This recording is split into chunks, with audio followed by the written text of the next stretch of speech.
tuendelee na sehemu ya 3 ya mkasa wetu huu wa I'm sorry mwanangu. Tukaweza kujua ni kitu gani hasa ambacho Radhia alijibu baada ya mume wake kumuuliza kwamba halafu kwa nini hukuwahi kuniambia kama ulishawahi kuwa na mtoto hapo kabla. Ndipo hapo Radhia alipojikuta anaweweseka baada ya kusikia swali linalomhusu mtoto wake wa kwanza kabisa kumzaa. Aliganda kwa muda huku akitafakari jibu la swali, maana tayari alishajua Karim alisikiliza maongezi yake na Landina. Hapo ndipo tulipoishia katika sehemu ya 2. Basi nikukaribishe tu tukaweza kusonga mbele katika sehemu ya siku ya leo ambayo ni sehemu ya 3. Tukaweza kujua ni kitu gani hasa ambacho Radhia alikijibu. Mimi naitwa Trishi na hii ni Light Simulizi. Karibu sana.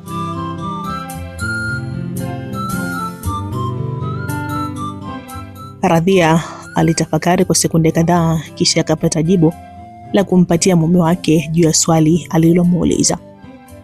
Nisamehe sana mume wangu kwa kushindwa kukuambia kuhusu hilo. Ila ukweli ni kwamba sipendi kabisa kuzungumzia maisha yangu ya nyuma, kwa kuwa sitaki kukumbuka maisha yaliyopita na maisha ambayo niliyapitia. Niliteseka sana na maisha mpaka nikapata mimba na mwanangu akafariki akiwa mchanga. Sitaki kabisa kukumbuka yale maisha kwa sababu yananiumiza moyo kila nikikumbuka. Radhia alijitetea kwa namna hiyo. Karim hakutaka kutengeneza mdahalo juu ya lile swala, hivyo akaamua kufunga mjadala huku akiwa tayari ameshajua kwamba mke wake alishawahi kuwa na mtoto ila akafariki. Tangu siku hiyo mambo yakabadilika pale ndani. Majaliwa akaanza kupata haki zake za msingi kama mtoto katika familia. Alikula, alilala, alipata uhuru wa kucheza pamoja na kwenda shule kama watoto wengine. Lakini hayo yote hayakubadilisha moyo wa Radhia juu ya upendo wake kwa Majaliwa. Bado Radhia hakuwa na upendo kwa mwanae wa kambo, lakini hakumtesa wala kumzuia kupata haki zake za msingi. Hata Majaliwa mwenyewe hakuwa na mapenzi kabisa na mama yake wa kambo. Karim alifanikiwa kumpata msichana wa kumsaidia mke wake kazi za ndani ili kukata kabisa mzizi wa fitina. Hilo lilikwisha kwa namna hiyo. Majaliwa akaanza upya kunawiri kimwili na kiakili. Kule shuleni maendeleo yake kinidhamu na kitaaluma yakawa mazuri. Miezi michache baadaye yeye, yani Majaliwa, pamoja na wanafunzi wenzake wa darasa la 7 wakaingia kwenye chumba cha mtihani wa kumaliza elimu ya msingi. Hilo likapita salama na hata matokeo ya mtihani yalipotoka, Majaliwa alikuwa miongoni mwa wanafunzi waliofaulu na kufanikiwa kuchaguliwa kujiunga na elimu ya sekondari. Kwa hakika ilikuwa habari njema sana kwa Majaliwa baada ya kuona ndoto zake za kwenda sekondari zimetimia. Lakini pia hata baba yake Karim alifurahi sana kuona mwanae amepiga hatua moja mbele katika safari yake ya masomo. Siku zote Karim alikuwa anataka mwanae asome mpaka kufika elimu ya juu kabisa, yani chuo kikuu. Karim aliamini kabisa hata ikitokea kafariki, basi elimu pekee itaweza kusimama kwenye nafasi yake yeye kama mzazi na kumuongoza mwanae Majaliwa. Majaliwa alichaguliwa kujiunga na shule ya sekondari ya bweni, hivyo ikawa bahati sana kwake kwenda kuishi mbali na mama yake mlezi. Karim alimfanyia mwanae maandalizi ya kutosha iliyogharimu kiasi kikubwa sana cha pesa. Aliweka sawa kila kitu ili kuhakikisha mwanae anakwenda kusoma bila kupata changamoto zozote za kiuchumi. Alimnunulia mwanae kila kitu kinachohitajika, akalipa michango yote ya shule na kumpa pesa ya matumizi isiyokuwa na kipengele. Kwa upande wa Radhia, yeye hakufurahishwa kabisa na lile swala ndani ya moyo wake. Aliumia sana kuona Majaliwa anatumia pesa za familia, wakati huo yeye hatakuja kunufaika na elimu ya Majaliwa. Radhia alijua kabisa kama Majaliwa atafanikiwa kielimu, basi atakayekuja kunufaika ni mama yake mzazi ambaye kwa sasa yupo mafichoni. Alichoamini yeye ni kwamba Feti ndo mtoto anayeweza kumnufaisha kupitia elimu yake. Muda huo Feti ndo kwanza alikuwa anatarajia kuingia darasa la kwanza. Hatimaye Majaliwa alifanikiwa kuripoti shuleni akiwa na sare za wanafunzi wa kidato cha kwanza. Kwa miaka 4 ya masomo, Majaliwa alitakiwa kuishi bweni pamoja na wanafunzi wenzake. Ni rasmi sasa, Majaliwa akafanikiwa kutoka mikononi mwa mama wa kambo ambaye hakuonesha kabisa kufurahia uwepo wake katika uso wa dunia.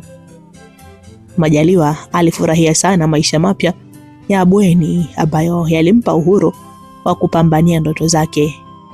Hiko kipindi ndio kipindi ambacho Majaliwa alijifunza mambo mengi sana kuhusu maisha kwa kuwa aliishi na watu kutoka familia tofauti tofauti. Akiwa huko shuleni alizingatia sana matakwa ya baba yake juu ya kusoma kwa bidii ili kufaulu mitihani. Bwana mdogo alisoma kwa bidii sana na kujikuta anakuwa miongoni mwa wanafunzi wanaofaulu mitihani kwa alama za juu kabisa. Bidii yake katika kujisomea ikamfanya awe na akili nyingi sana darasani, hivyo akajikuta anapendwa na walimu. Aliishi kule bwenini katika muda wa mihula yote ya masomo na akawa anarudi nyumbani kwao kipindi cha likizo ndefu. Kipindi hiko cha likizo bado alikutana na changamoto kutoka kwa mama yake wa kambo, ila awamu hii hazikumfanya akose amani. Tayari akili yake ilishaanza kukua na kutambua kwamba hakuna binadamu anayependwa na watu wote. Kwanza, kwa nini alazimisha kupendwa na mama wa kambo wakati hata mama yake mzazi tu hampendi? Ndio maana alimwacha akiwa mchanga na kutokomea Uarabuni. Dogo alishajiwekea misimamo kwamba sio lazima apendwe na kila mtu. Akipendwa na baba yake basi inatosha. Zile chuki za mama yake mlezi dhidi yake hazikumfanya awe mnyonge. Muhimu alichokitazama yeye ni kupata haki zake za msingi tu kama mtoto wa ile familia. Siku, wiki, miezi na miaka ikakatika. Hatimaye Majaliwa alimaliza kidato cha 4 na kufaulu vizuri kabisa. Hivyo akachaguliwa kuingia kidato cha 5 na 6. Huko nako aliendeleza bidii katika masomo, maana alibakisha hatua chache sana za kufikia ndoto yake ya kwenda chuo kikuu. Miaka 2 ya kidato cha 5 na 6 ni kama vile kulala leo na kuamka kesho. Hatimaye Majaliwa alifunga rasmi ukurasa wa masomo ya sekondari. Alifunga ukurasa kwa kufaulu kwa kishindo, hivyo ndoto yake ya kwenda chuo kikuu ikatimia. Alipata nafasi ya kujiunga na chuo kikuu cha Dar es Salaam kusomea shahada ya utabibu. Ndoto yake kubwa ilikuwa ni kuwa daktari wa binadamu.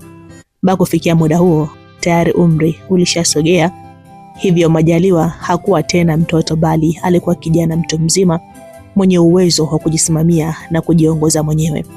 Hata Karim na Radhia na umri wao ulisogea kidogo na tayari walishaongeza mtoto mwingine wa kike.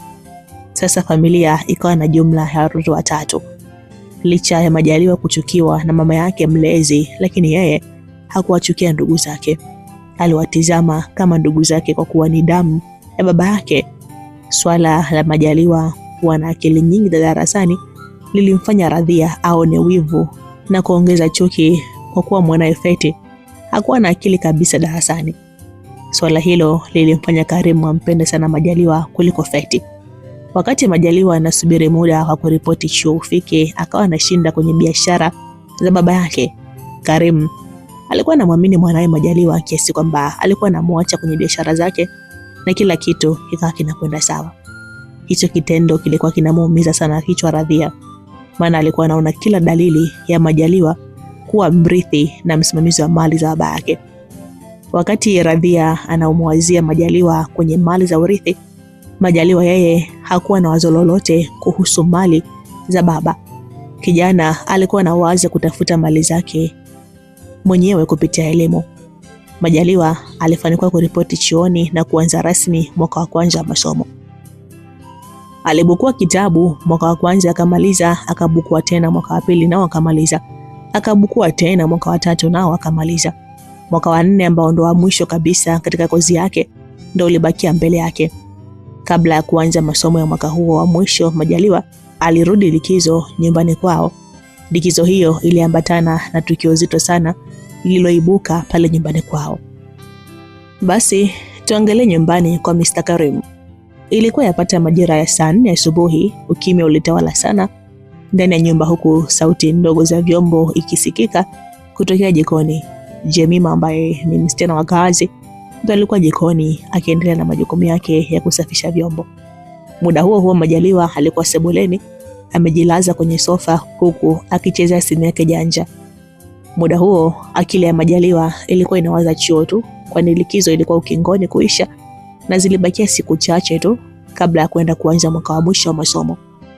Ndani ya chumba kimoja cha kulala, Radhia alionekana akizunguka peke yake pale chumbani huku akitafakari kitu. Ni wazi kabisa alikuwa na msongo mzito wa mawazo, ndio maana alikuwa anakwenda mbele na nyuma, kulia na kushoto, huku akiwa na karatasi fulani mkononi. Majaliwa. Hivi inawezekana vipi jina lako ndio liandikwa kwenye hii karatasi? Kwa nini wewe wakati hujazaliwa peke yako?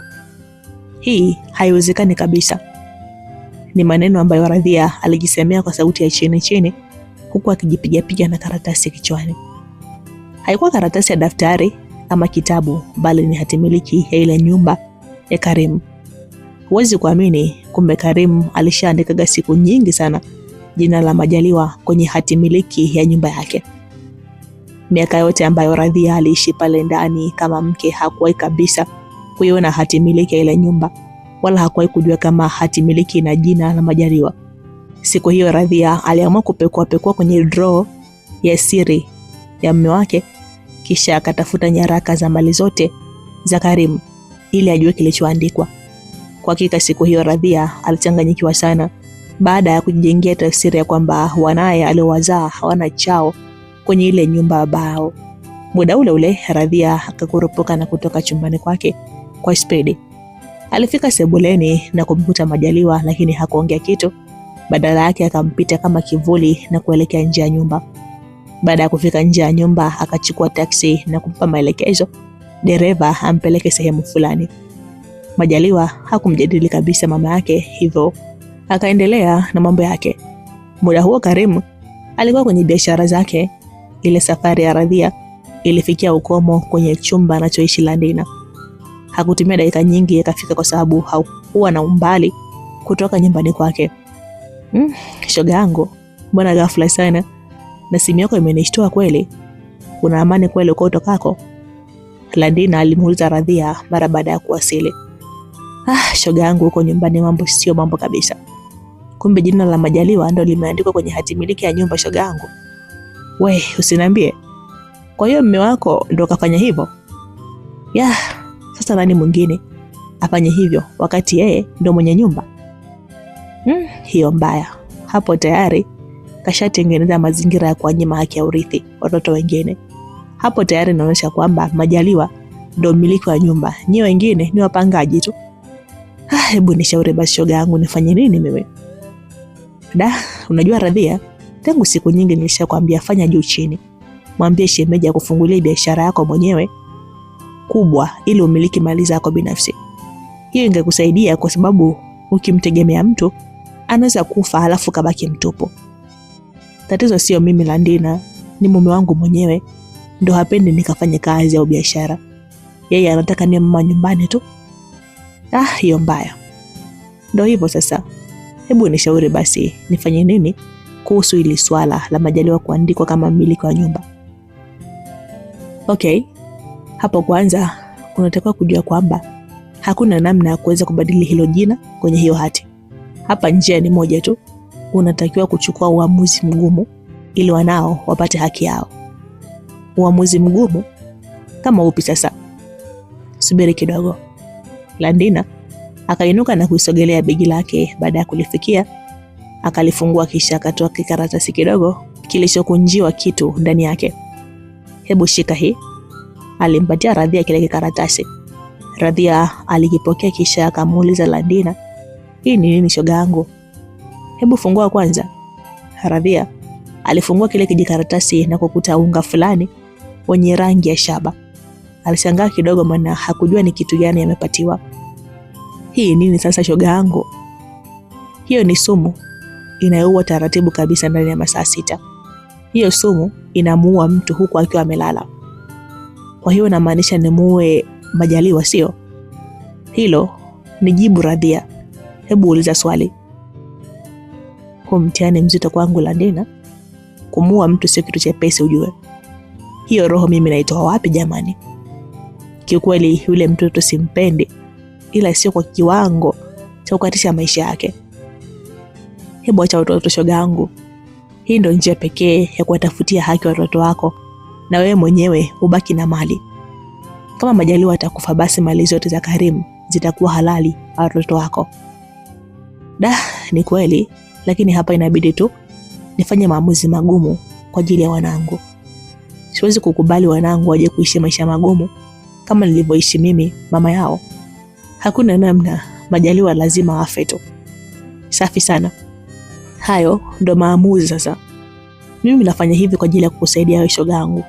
Sisi tumekuja mjini kutafuta maisha, na ninajua kabisa ukipata wewe basi nimepata mimi. Aisee, hatimaye mambo yalishakuwa makubwa. Chuki ya Radhia kwa Majaliwa ilishafikia kwenye kilele cha mwisho kabisa cha uadui. Swala lilikuwa ni moja tu kichwani kwa Radhia, kuhakikisha Majaliwa anakufa. Ndani ya chumba cha Radhia na Karim, hali ya hewa ilikuwa shwari sana kutokana na uwepo wa kiyoyozi kilichomwaga ubaridi. Licha ya ubaridi uliokuwepo, lakini bado jasho litiririka kwenye mwili wa Radhia. Alikaa kitandani huku akitizama meza yake iliyokuwa mbele yake. Pale juu ya meza kulikuwa na hati miliki ya nyumba, huku kwa pembeni kulikuwa na kikaratasi chenye sumu ya kuua binadamu baada ya masaa 6. Macho ya Radhia yalikuwa kwenye ile karatasi yenye sumu, huku akili yake ikitafakari kwa kina juu ya maamuzi anayotaka kuyachukua. Radhia alikumbuka namna Majaliwa anavyowapenda ndugu zake, hata ndugu zake wanavyompenda kaka yao. Mara nyingi Majaliwa alikuwa anatumia muda wake kumfundisha Feti mada mbalimbali za darasani, huku akimsihi kusoma kwa bidii. Lakini pia muda mchache uliopita, Radhia aliporudi pale nyumbani akitokea kwa Landina, alimkuta Majaliwa anacheza na mdogo wake wa mwisho, huku akimchekesha, na mtoto alikuwa anafurahi sana. Ni ule mtoto wa mwisho wa Radhia na Karimu ambaye alikuwa na miaka takriban 4 mpaka kufikia muda huo.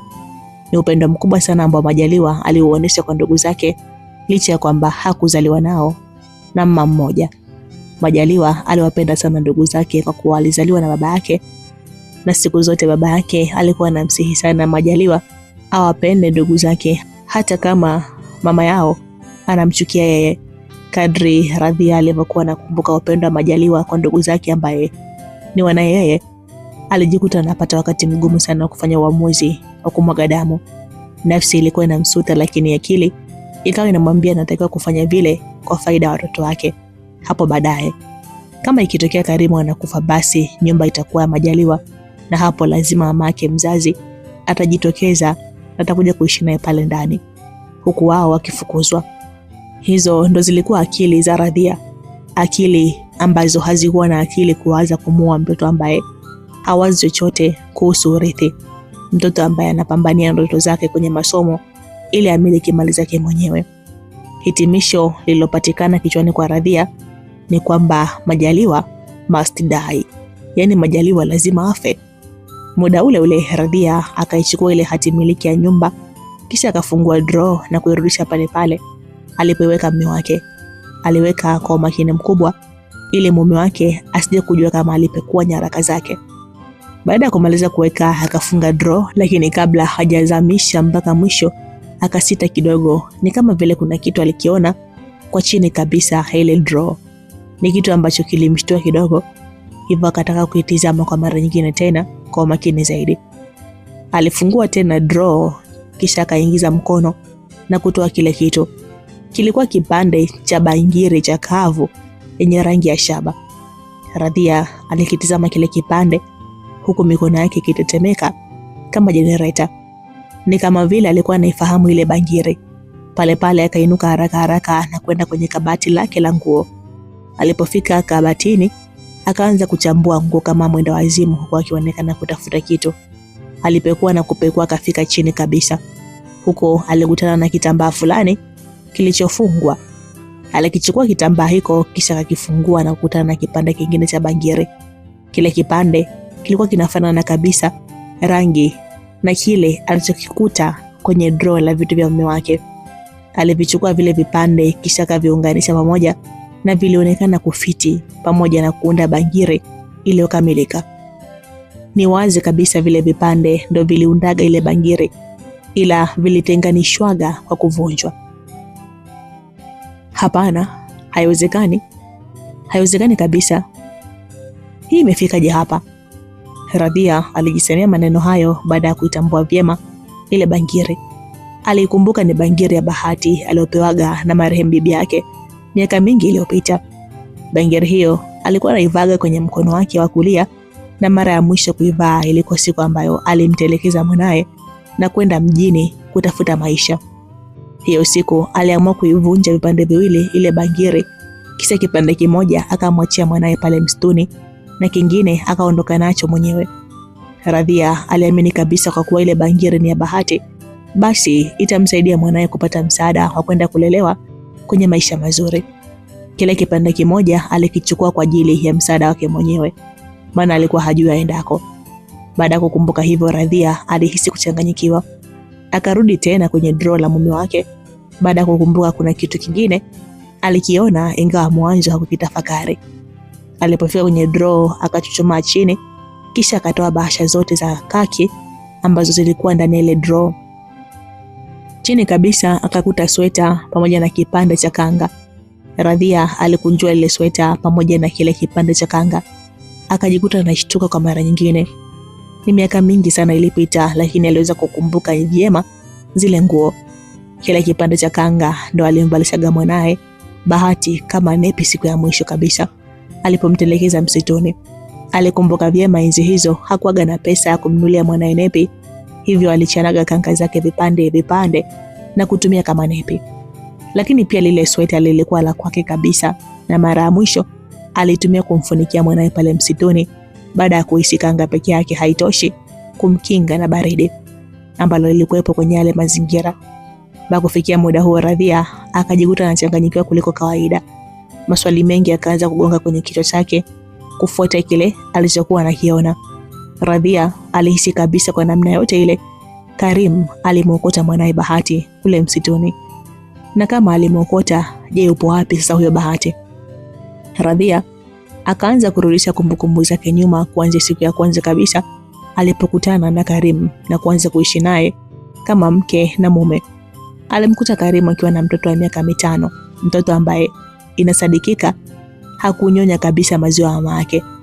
Baada ya mama kumwaga mtoto kwa baba mtoto, yani Karim, kisha akatokomea Uarabuni. Cha ajabu ni kwamba Karim alikuwa haongelagi kabisa kuhusu mama mzazi wa yule mtoto. Lakini pia huyo mama wa mtoto ameshindwa kumtafuta mwanae au kumjulia tu hali tangu alipomwacha akiwa mchanga mpaka kufikia umri wa utu uzima. Ina maana huyo mama bado hajarudi huko Uarabuni, au amefariki, au hapajui wapi anapoishi mzazi mwenzake na mwanae, au hamtaki tu mwanae aliyemzaa mwenyewe kwa uchungu. Inawezekana vipi? Hayo maswali ndio yalikuwa kichwani kwa Radhia kwa wakati huo. Huyo mtoto mwenyewe ndio Majaliwa. Kwani Majaliwa ni nani? Mbona kama ndio yule Bahati wangu? Radhia alijikuta anaitupa kwanza ile sumu huku akitetemeka mwili mzima, baada ya kuhisi anataka kumua ni mwanae aliyemweka tumboni kwa miezi 9 na kumzaa kwa uchungu sana. Radhia alitoka haraka na break yake ya kwanza ilikuwa sebuleni. Pale sebuleni alimkuta msichana wake wa kazi akiwa na mwanae.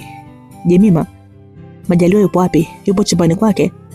Radhia alimuuliza msichana wake wa kazi kwa jazba. Hapana dada, Majaliwa ametoka sasa hivi. Ameenda wapi? Wala hajaniambia anakwenda wapi, ila alinifuata jikoni akaniachia huyo mtoto na kuniambia anatoka mara moja. Hebu mpigie simu kwanza. Jemima alifuta simu yake akampigia Majaliwa. Kwa bahati mbaya simu iliita bila kupokelewa. Alipiga takribani mara 3 lakini simu haikupokelewa. Kitendo cha Majaliwa kushindwa kupokea simu kilimvuruga sana Radhia. Akiwa kama mzazi, kwa mara ya kwanza kabisa alijikuta anapata wasiwasi kuhusu Majaliwa. Radhia alijiangushia kwenye sofa kwa kishindo huku akiwa na msongo wa mawazo. Muda huo alianza kutafakari kwa umakini zaidi sura ya Majaliwa na kukuta anaiona taswira ya Toni alikumbuka siku ya kwanza Landina alimuona Majaliwa akamfananisha na sura ya Toni. Hapo sasa Radhia akazidi kupata picha halisi kwamba Majaliwa ndio yule mwanae aliyemtelekeza msituni takriban miaka 18 iliyopita. Pale sebuleni Radhia alishindwa kukaa, akainuka na kwenda chumbani kwake. Alipofika akavuta simu yake na kumpigia mume wake Karim. Kwa bahati nzuri simu ya Karim iliita na kupokelewa. Radhia alimtaka Karim asichelewe kurejea nyumbani siku hiyo. Karim alishangaa sana, maana haikuwa kawaida kupigiwa simu na kuambiwa asichelewe kurudi nyumbani. Majira ya saa 1 usiku Majaliwa alirudi nyumbani kwao tangu ule mchana alipotoka. Alipofika tu ndani ya nyumba akashangaa kuona anakimbiliwa na mama yake wa kambo, kisha akakumbatiwa kwa hisia kali za mapenzi. Nakupenda sana mwanangu. Naomba unisamehe sana baba. Nakupenda sana. Radhia alizungumza maneno hayo huku akizidi kumkumbatia Majaliwa. Majaliwa akabaki na mshangao, maana hata siku moja hakuwahi kuambiwa yale maneno wala kukumbatiwa na mama yake wa kambo. Akawa ameganda huku akijiuliza kipi kimetokea au kuna njama gani nataka kufanywa na mama yake dhidi yake. Wakati akawa kwenye kumbatia, baba mwenye nyumba naye ndo akawa anawasili muda ule. Mlio wa gari ukamfanya Radhia amwachie Majaliwa na kwenda chumbani. Ni kama vile alikuwa akimsubiri kwa hamu sana mume wake siku hiyo. Majaliwa naye akaenda chumbani kwake huku akiendelea kutafakari kile alichofanyiwa na mama yake muda ule. Karim aliteremka kwenye gari kisha akazama ndani ya nyumba. Pale sebuleni hakumkuta mtu yoyote, hivyo akaongoza moja kwa moja mpaka chumbani kwake. Alipofika tu alimuona mkewe akiwa amekaa kitandani huku akiwa hana kabisa sura ya tabasamu, tofauti na siku zote. Karim alishangaa sana, na alipotupa macho mezani alijikuta anashtuka kwa marefu na mapana. Alijikuta anashtuka sana kwa kile alichokiona. Aliona kipande cha bangiri, kanga pamoja na sweta. Ni vitu ambavyo alivihifadhi kwa siri kwa miaka mingi sana. Mume wangu, naomba uniambie hivi vitu umevitoa wapi? Radhia alimuuliza Karim kabla hata ya salamu. Kwa hiyo ndo salamu hiyo mke wangu? Karim alimjibu Radhia, samahani, shikamoo mume wangu, vipi utokako? Karim hakujibu kitu, badala yake akasogelea meza kisha akavitizama vile vitu alivyoulizwa. Kwa hiyo mke wangu, hivi vitu ndo vimekufanya unipigie simu na kunitaka nirudi nyumbani mapema? Hivi ni vitu muhimu sana kwa Majaliwa, ndio maana niliviweka kwenye hiyo draw. Nimevitunza kwa miaka mingi sana kwa sababu vina siri nzito. Muda ukifika nitavitumia kama vielelezo kufikisha ujumbe kwa mwanangu Majaliwa. Hivi ni vitu muhimu sana mke wangu, kwa hiyo nakuomba usivitoe tena kwenye draw tafadhali. Pale pale Karim alimshuhudia mke wake akilegea mwili na kupiga magoti chini huku akitokwa na machozi kama mtoto mdogo. Mume wangu, mimi hapa ndo mama mzazi wa Majaliwa. Mimi ndo nilimtelekeza Majaliwa msituni na wewe ukaja kumwokota. Majaliwa ni mwanangu mimi Karim. Radhia alizungumza maneno hayo huku akiendelea kutiririkwa na machozi. Maneno ya Radhia yalimshtua Karim sana. Mwanaume hakuamini masikio yake kwa kile alichokisikia kutoka kwenye kinywa cha mke wake. Eti yeye ndo mama mzazi wa Majaliwa? Kivipi? Alimzaa lini? Lakini amejuaje kama Majaliwa aliokotwa msituni? Hapo ndipo Karim alipotokwa na jasho licha ya kiyoyozi kumwaga baridi. Karim, mume wangu, hebu shika kipande cha bangiri kisha jaribu kuunganisha na iko kipande ulichokuwa nacho wewe. Aliongea huku akimkabidhi Karim kipande cha bangiri. Karim alipokea kipande cha bangiri kutoka kwa Radhia huku akiyaona Firauni baada ya kustaajabu ya Musa. Alipounganisha vile vipande vikafiti vizuri sana na kutengeneza bangiri halisi. Huo ndo uhalisia wa hiyo bangiri mume wangu. Ni bangiri niliyopewaga na marehemu bibi yangu kama zawadi. Bibi alinipatia na kuniambia hiyo ni bangiri ya bahati, hivyo niitunze vizuri na niweze kuishi nayo katika siku zote za maisha yangu. Ile siku nilotengana na mwanangu ndio siku ambayo niligawanya hiyo bangiri na kumwachia mwanangu kipande kimoja na mimi nikaondoka na kipande changu. Nilikuwa na imani kwamba kipande nilichokiacha kwa mwanangu kingeweza kumsaidia, kwa kuwa nilishawekeza imani yangu kwamba ni bangili ya bahati. Lakini pia bado nakumbuka hicho kipande cha kanga ndo nilikitumia kama nepi kumvalisha mwanangu. Maisha yangu yalikuwa magumu sana. Sikuwa na uwezo wa kumnunulia mwanangu nepi za dukani, hivyo nilichana kanga zangu na kumvalisha mwanangu. Na kuhusu hilo sweta, nilimfunikia mwanangu mara ya mwisho ili kumkinga na baridi kali pale msituni. Hilo sweta ni langu. Kwenye zile picha za zamani nilizowahi kukuonesha nilishapigia, ila naamini kukuzipitia gato. Karimu mume wangu, yule Majaliwa ni mwanangu mimi. Kiukweli kabisa roho inaniuma mimi, kumbe Majaliwa ni mwanangu. Radhia aliongea huku akizidi kulia, na awamu hii akawa anatoa na sauti kabisa. Aisee, Karimu alihisi koo lake limekauka, hivyo akamimina maji kwenye glasi kisha akachamba koo. Baada ya kumaliza kunywa maji, Karimu alimtizama mke wake na kumwambia, ni kwa sababu wewe ni mke wangu, vinginevyo nisingekubali kwamba Majaliwa sio mwanangu. Ni kweli kabisa, Majaliwa sio mwanangu wa damu, ila nilimwokota msituni akiwa mtoto mchanga. Mpaka sasa najiuliza inawezekana vipi niliweza kukuoa mwanamke mwenye roho ngumu kama wewe, mwanamke mwenye roho ya kikatili isiyo na utu ndani yake. Hivi ulipata ujasiri gani wa kuweza kumtelekeza pale msituni mwanao uliyemzaa kwa uchungu? I swear, kama ningejua ulishawahi kufanya tukio la kinyama kiasi kile, basi nisingekuoa Radhia. Nina mashaka sana na historia ninayojua mimi kuhusu maisha yako. Ni wazi kabisa ulinidanganya Radhia. Naamini kabisa mpaka sasa sina chochote ninachokijua kuhusu wewe, na huenda hata jina lako umenidanganya. Karim aliongea maneno hayo kisha akapiga hatua kichovu akakaa kitandani. Mwili mzima ulinyongea kwa uchovu wa ghafla kufuatia kile kilichokuwa kinaendelea.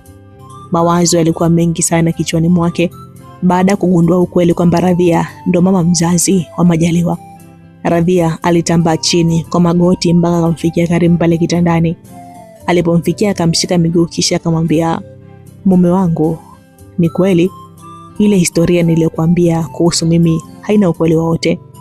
Kitu pekee unachokijua kuhusu mimi ni jina langu tu, ila mengine yote ya nyuma huyajui. Naomba unisamehe sana kwa kudanganya mume wangu. Nilifanya hivyo kwa sababu ya kutafuta afueni ya maisha. Huko nyuma nilipitia kipindi kigumu sana katika maisha, kiasi kwamba nilikosa tumaini la kuishi. Nilipoteza wazazi wangu nikiwa mdogo, hivyo nikalelewa na bibi yangu. Bibi naye alikuja kufariki nikiwa na umri wa miaka 16 naelekea 17. Tangu kipindi hicho maisha yangu yalikuwa magumu sana, kwa kuwa sikurithi chochote zaidi ya jina la ukoo. Kula na kuvaa yangu ilikuwa shida sana, lakini baadaye nikaja kupata ahueni baada ya kupata mchumba. Ni kijana ambaye alijitoa sana kwa ajili yangu. Alinipambania sana kwa kila kitu kama mke wake na alionyesha upendo wa dhati kwangu. Maisha yangu mimi yalikuwa mikononi mwake yeye, kwa kuwa nilimtegemea kwa kila kitu. Mambo yakaja kubadilika baada ya kunasa ujauzito. Yule kijana akanibadilikia kabisa na kunikana na mimba yangu. Tangu hapo akakata mawasiliano na mimi, hivyo akanitelekeza na mimba yangu. Maisha yangu yakawa magumu mara mbili zaidi ya awali. Nilitangatanga sana na tumbo langu katika swala zima la kutafuta chakula. Ule msemo kila mtoto anakuja na baraka zake, kwangu ulikuwa tofauti kabisa, kwani hali ya maisha ilikuwa mbaya zaidi tangu nilipomzaa mwanangu. Sikuwa na uhakika wa kula, hivyo hata mwanangu akawa nakosa maziwa ya kutosha. Nilizurula sana na mwanangu kuomba msaada, lakini sikupata ule msaada wa kudumu. Hata ule mwanaume nilizaa naye nilimtafuta kwa mara nyingine kuomba msaada wake, lakini alinifukuza na tayari alikuwa na mahusiano mengine. Sina uhakika wa kula, mwanangu apate maziwa ya kutosha. Unadhani ningefanya nini mimi? Akili ilionijia kichwani mwangu ni kuja mjini kutafuta maisha. Niliamua kumtelekeza mwanangu msituni kwenye eneo ambalo nilijua sauti yake ya kilio ingeweza kumpa msaada kwa wapita njia. Nilikuwa na imani kwamba huenda mwanangu atapata familia nzuri ya kumlea na kumtunza. Sikuwa tayari kuona mwanangu anadhoofika na kunifia mikononi mwangu kwa kukosa chakula. Hivyo ndivyo ilivyokuwa mume wangu. Huo ndio ukweli wa maisha halisi niliyopitia. Naomba unisamehe kwa kudanganya hapo awali. Nilikudanganya wewe, nikamdanganya pia kaka Vonso. Huo uongo ndio umebadilisha maisha yangu mpaka kufikia muda huu. Maana ningesema ukweli, basi kaka Vonso asingenisaidia na kunipokea nyumbani kwake. Mwanamke katili kama mimi. Radhia alimaliza kumsimulia Karimu ukweli wa mambo yalivyokuwa. Ni simulizi ambayo ilimpa huzuni Karimu kwa kiasi fulani, ingawa bado aliona Radhia hakuwa sahihi kwa uamuzi wake. Pole sana mke wangu kwa kupitia magumu, lakini bado maamuzi yako hayakuwa sahihi kabisa. Hata muumba wako hakufurahishwa kabisa na uamuzi wako wa kumtelekeza mtoto mchanga ambaye bado alikuwa anakuhitaji mama yake. Hivi unahisi kabisa kama ungebaki na mwanao basi mngekufa kwa njaa? Unaamini kabisa uamuzi wako ndio umewanusuru katika kifo? Kwamba Mwenyezi Mungu aliamua kubadilisha tarehe zenu za vifo baada ya wewe kuchukua uamuzi wa kumtelekeza mtoto pale msituni? Najua unajua kwamba jibu ni hapana. Hata kama ungebaki Songea na mwanao au ungekuja nayo ku Dar es Salaam, bado mngekuwa hai mpaka sasa. Hakuna kiumbe hai kinachokufa kabla ya siku yake mke wangu. Siri ya kifo anaijua ni Mwenyezi Mungu peke yake. Yeye ndo aliyekupa kizazi, akakusimamia ukazaa, na yeye ndo angewapa chakula. Kitu usichokijua ni kwamba ulikuwa kwenye kipimo cha imani, lakini imani yako ikawa ndogo sana. Mimi kama mume wako na pia kama mwanadamu siwezi kukuadhibu, maana tayari Mungu ameshaanza kukuadhibu hapa hapa duniani. Siku zote ulikuwa unamtesa Majaliwa ukijua ni mtoto wa mwanamke mwenzako, kumbe ni mtoto wako mwenyewe. Hebu niambie sasa, unajisikiaje baada ya kujua yule mtoto uliyempitisha kwenye tanuri la moto ni mwanao? Unajisikiaje baada ya kujua yule mtoto uliyemfanyia kampeni za kumharibia maisha yake ya kesho ni mwanao? Unadhani yule mtoto atakubali kukuita mama? Ulimtupa msituni, haikutosha ukaja kumtesa na kumjengea chuki tangu akiwa mdogo mpaka sasa amekuwa. Vipi utawezaje kufuta makovu ya vidonda vyote ulivyomsababishia kwenye moyo wake? Je, unadhani unastahili kuitwa mama kwa sauti yake? Maswali yalikuwa magumu sana kwa Radhia, kiasi kwamba akabaki amejiinamia huku akilia kwa uchungu. Asubuhi ya siku hiyo familia nzima iliketi mezani kwa ajili ya kupata chakula cha asubuhi kwa pamoja. Siku hiyo ilikuwa tofauti kabisa kwa Radhia, kwani alionyesha upendo mkubwa sana kwa Majaliwa. Picha linaanza, Radhia alimpakulia Majaliwa nyama za kutosha huku akimtizama kwa macho ya upendo. Macho ya Radhia hayakuacha kabisa kumtizama Majaliwa kila alipotafuna chakula. Radhia aliweza kuiona taswira ya Toni kwenye uso wa Majaliwa, hivyo akajikuta anazidi kuamini kwamba Majaliwa ndio yule bahati wake aliyezaa na Toni, dereva wa bodaboda. Kadri Radhia alivyozidi kumtizama Majaliwa, ndivyo nafsi yake ilivyozidi kumuuma na kujikuta anadondosha machozi. Ni Karimu tu ndo hakustajabu chozi la Radhia, lakini Majaliwa, Feti na Jemima walishangaa kuona mama mwenye nyumba anatokwa na machozi. Majaliwa ndo alishangaa zaidi, maana ile machozi ni kama vile yalikuwa yanamhusu yeye. Kuna mabadiliko fulani ya upendo aliyaona kwa mama yake wa kambo tangu jana mpaka kufikia muda ule walipokuwa kwenye meza ya chakula. Dogo alijiuliza ni kipi kimemsibu mama yake wa kambo, mbona ghafla sana ameanza kumpenda? Au ni kwa sababu anakwenda chuo kikuu kusomea udaktari ndio maana ameanza kujipendekeza? Majaliwa alijiuliza hayo maswali, lakini hakuwa na uhakika na jibu lake. Wakati wanaendelea kupata chakula, ghafla nyumba ikaanza kupokea wageni. Mgeni wa kwanza kufika alikuwa bibi yake Majaliwa, ambaye ni mama mzazi wa Karimu. Ni bibi ambaye alimlea Majaliwa tangu akiwa mtoto mchanga. Bibi huyo ndo alimnyonyesha maziwa ya kopo huku akijua ni mjukuu wake kabisa. Zilipita dakika 2 tangu bibi aingie. Vonso na mkewe pia walifika pale ndani. Ulikuwa ugeni wa ghafla kwenye macho ya Majaliwa, lakini kwa Karimu na Radhia ule ugeni waliutarajia. Majaliwa, kuna kikao cha dharura muda huu. kwa hiyo hutaki kutoka. Karim alimwambia Majaliwa maneno hayo baada ya ujio wa wale wageni. Majaliwa alishangazwa na ile taarifa, maana hakutarajia kabisa kwa namna alivyokuwa na mheshimu baba yake. Ikabidi tu atii amri bila kuhoji kitu. Watu wote pale ndani wakakusanyika sebuleni isipokuwa yule dada wa kazi ambaye alikwenda jikoni kufanya shughuli zake. Kila mmoja akaketi kwenye sofa kwa ajili ya kikao cha dharura, kikao kilichoitishwa na Karimu, huku wahudhuriaji wakiwa hawajui ajenda kuu ya kikao. Ni Karim na Radhia tu ndio walikuwa wanafahamu kile kinachotakiwa kuzungumzwa. Jamani, nadhani imekuwa ghafla sana kukutana mahali hapa, na nafikiri kila mmoja anajiuliza kwa nini yupo hapa muda huu. Kipekee kabisa ni washukuru kwa kuweza kufika licha ya kwamba kikao kimekuwa cha kushtukiza. Dhumuni kubwa la kikao hiki ni kuwaomba msamaha nyie wote kama familia yangu kwa kosa la kuwadanganya kwa miaka takriban 22. Nahitaji sana msaada wako mama yangu kipenzi, mke wangu, brother Vonso, shemeji yangu hapo na mwanangu Majaliwa. Huyu ndo mtu ambaye nimemkosea sana, maana nimemweka gizani kwa muda mrefu. Siku ya leo nitaweka wazi kila kitu ili kila mtu aweze kujua ukweli. Karim alizungumza maneno hayo na kuwafanya watu wabaki na mishangao. Shauku ilikuwa kubwa sana kwa kila mtu kujua kosa alilotendewa na Karim. Kila mtu alitaka kujua huo ukweli uliofichwa kwa miaka mingi ni upi. Kimya kikatawala kwa muda huku akimsubiri Karim azungumze kile anachotaka kuzungumza. Karim akavuta glasi ya maji kisha akanywa kwa mkupuo. Alipomaliza kunywa akashusha glasi mezani kisha akaanza kuelezea kile kilichomsukuma kuitisha kile kikao. Ni hadithi ya miaka takriban 22 iliyopita ndio ilianza kusikika kutoka kwenye kinywa cha Karim. Hadithi yenyewe ilikuwa kama ifuatavyo. Ilikuwa yapata majira ya saa 11 alfajiri. Ni siku ambayo Karim alikuwa akiendesha gari kubwa la mizigo akitokea mkoani Ruvuma katika wilaya ya Songea kuelekea Dar es Salaam. Kipindi hicho Karim alikuwa dereva wa kampuni ya magari yanayosafirisha mizigo mikoani na nje ya nchi.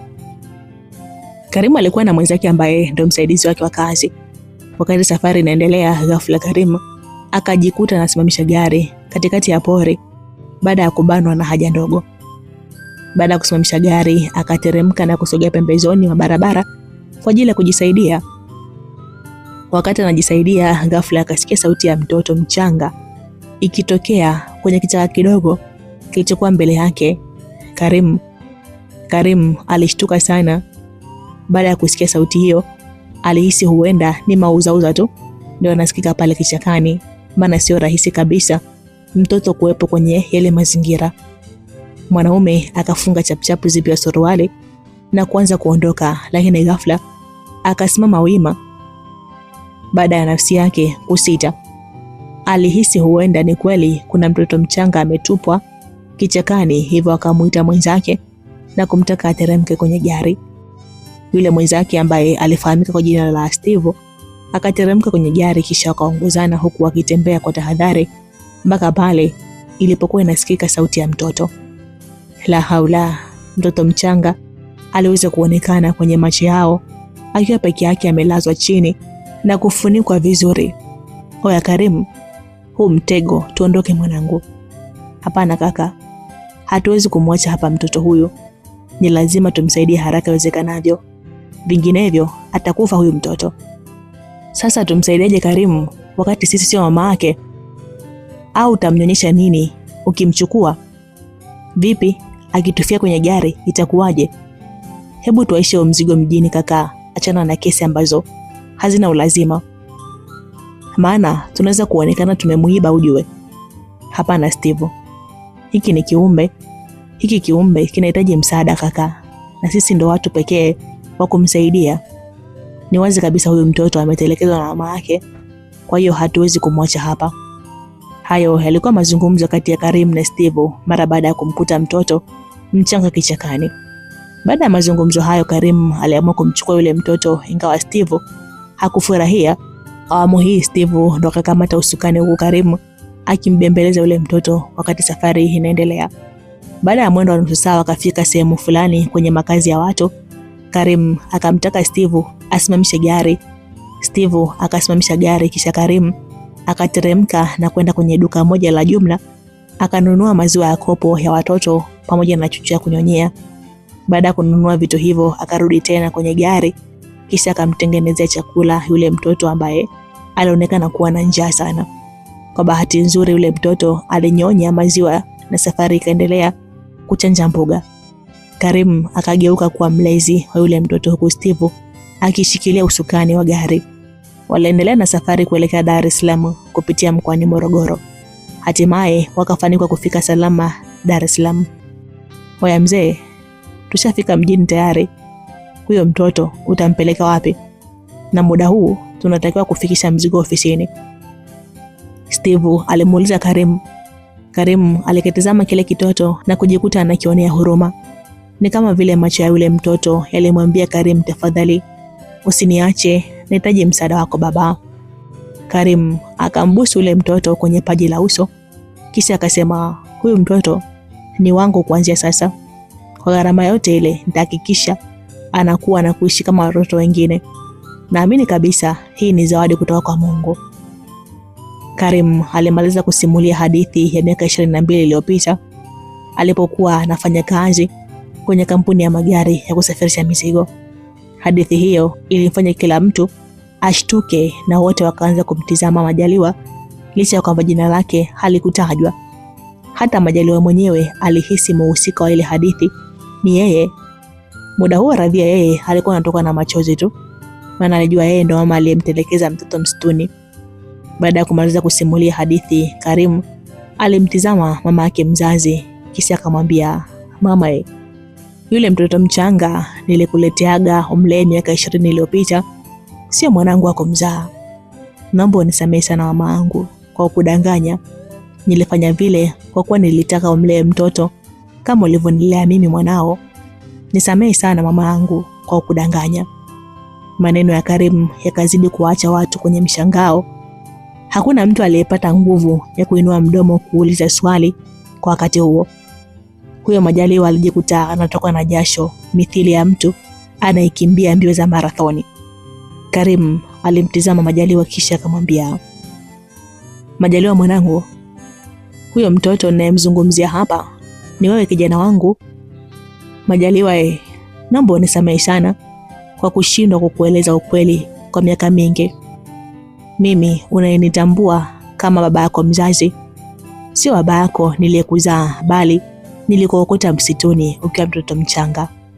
Sikutaka kukuambia ukweli kwa sababu sikutaka ujione yatima kwenye hii dunia. Leo nimeamua kukuambia ukweli kwa sababu siku ya jana nilifanikiwa kumpata mama yako mzazi aliyekutelekeza wewe msituni. Majaliwa mwanangu, huyu mwanamke, akimnyoshia kidole Radhia, unayemtambua kama mama yako wa kambo, ndo mama yako mzazi aliyekuweka tumboni kwa miezi 9 na kukuzaa wewe. Yeye ndo mama yako mzazi na yeye ndo anamjua baba yako halisi. Aisee, kila mtu pale ndani hakuamini masikio yake kwa kile alichokisikia kutoka kwenye kinywa cha Karim. Majaliwa yeye alihisi kama anaota njozi mbaya sana, hivyo akatamani kushtuka usingizini ili asiendelee kuota. Swala la kuambiwa Karim sio babake mzazi, huku Radhia ndo mama yake mzazi, lilikuwa zito sana moyoni mwake. Kwa namna alivyoganda ni kama vile dunia ilikuwa inazunguka kichwani mwake. Vonso na mkewe wakabaki na maswali kwenye vichwa vyao. Inawezekana vipi Radhia ndo awe mama mzazi wa Majaliwa wakati wao ndo walimpokea Radhia kwa mara ya kwanza kabisa alipofika mjini, na katika historia yake aliwasimulia haikuwa na kipengele kwamba alishawahi kuzaa mtoto hapo awali. Alichokisemaga Radhia ni kwamba alikimbia kijijini kwa sababu alilazimisha kuolewa na mtu asiyempenda. Lakini pia miaka 20 hiyo hiyo iliyopita ndo alimpokea Radhia nyumbani kwao akitokea kijijini. Vonso alihisi akili yake imekosa akili kufuatia ile ajenda iliyokuwa inaendelea. Kilio cha kwikwi kilisikika pale ndani kikitoka kwa Radhia ambaye alikuwa anamtizama Majaliwa. Kadri alivyokuwa anamtizama ndivyo alivyozidi kulia. Vonso akashindwa kuvumilia. hivyo akamtaka Radhia atolee ufafanuzi juu ya kauli ya mume wake. Inawezekana vipi yeye ndo awe mama mzazi wa Majaliwa wakati hakuwahi kumwambia chochote kwamba alishawahi kuzaa? Radhia alifuta machozi kisha akajikaza na kuanza kuzungumza. Kaka Vonso, naomba unisamehe sana kakaangu. Ile historia niliyokusimulia siku ya kwanza kabisa tulipokutana haikuwa na ukweli wowote. Ule ulikuwa ni uongo niliozungumza kwa sababu ya kutaka kupata msaada. Wewe, mkeo, pamoja na mume wangu Karimu niliwadanganya kuhusu historia yangu ya maisha. Moyo wangu umekuwa na siri nzito sana inayonitesa kwa miaka mingi sana nilipokuwa msichana. Leo nataka kuwaelezea historia ya ukweli ya maisha yangu. Jina langu halisi ni Radhia. Alianza kusimulia historia ya kweli juu ya mambo yalipokuwa kwenye maisha yake mpaka kufikia hatua ya kumtupa mtoto na kwenda mjini. Alieleza ukweli wote bila kuongeza wala kupunguza neno. Mpaka kufikia nukta ya mwisho kabisa simulizi, kila mtu akabaki kimya pale ndani. Walihisi kuchoka kana kwamba walitoka kufanya kazi ngumu ya shambani au kusaidia fundi ujenzi. Mke wa Vonso alimgusa mume wake kisha akamwambia kwa sauti ya chini, mume wangu, si unakumbuka siku ya kwanza kabisa tulipomkaribisha Radhia ndani ya nyumba yetu? Si unakumbuka nilikwambia kwamba Radhia anaonekana kama mama ananyonyesha, ila ukanibishia? Ya, nakumbuka vyema mke wangu. Ama kweli nyinyi wanawake mnajuana sana, Vonso alimjibu mkewe. Taratibu kabisa Radhia akapiga magoti chini kisha akaanza kutembea kumfuata Majaliwa huku machozi yakimtiririka kwa wingi. Alipomfikia Majaliwa aliyeketi kwenye kiti akamshika magoti kisha akamwambia, I'm sorry mwanangu. Ile siku nilipokuacha msituni nilitamka hayo maneno, na leo nimekutana na wewe tena, basi narudia tena kutamka hayo maneno. I'm sorry. I'm so sorry mwanangu. Naomba unisamehe kwa maovu na ukatili wote nilokutendea mwanangu. Najua ni vigumu sana kwako kuweza kunikubali na kunipenda kama mama yako kutokana na manyanyaso niliyokufanyia hapa ndani tangu ukiwa mtoto mpaka kufikia hatua ya utu uzima. Nipo tayari kutumikia adhabu yoyote ile kutoka kwako, lakini naomba tu unitizame kama mama yako niliyekuzaa. Wewe ni bahati wangu na mimi ndo mama yako mwanangu. Nakupenda sana mwanangu na naomba unisamehe mimi mama yako. Radhia alizungumza maneno hayo kwa uchungu mkubwa sana, huku machozi yake yakiogesha miguu ya Majaliwa. Huwezi kuamini, Majaliwa aliinua mikono ya mama yake taratibu kisha akaitoa kwenye mwili wake. Baada ya kufanya hivyo akainuka kwenye sofa kisha akaanza kutembea taratibu kabisa akielekea chumbani kwake huku machozi yakimtiririka kwa uchungu. Msikilizaji, je, unadhani ungekuwa ni wewe? Yaani hii hali ndio ingekukuta wewe? Yaani jaribu kuvaa kiatu cha Majaliwa wewe hapo, ndio ungekuwa ni Majaliwa. Ni kitu gani ambacho ungekifanya? Ama ni jibu gani ambalo ungelitoa? Unadhani Majaliwa atakubali kabisa kumtizama Radhia kama mama yake mzazi kama alivyomuomba?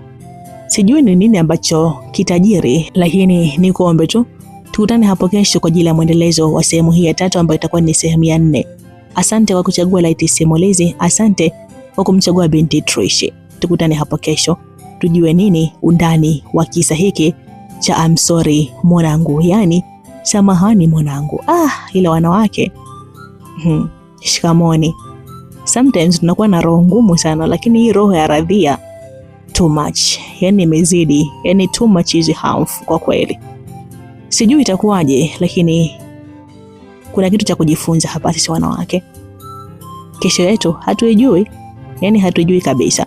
Basi nisiwe mwongeaji sana, tukutane hapo kesho tutajua nini ambacho Majaliwa atakifanya ama atakijibu kwa huyu mama yake ambaye ni Radhia. Asante sana na kupenda sana, yani love you so much.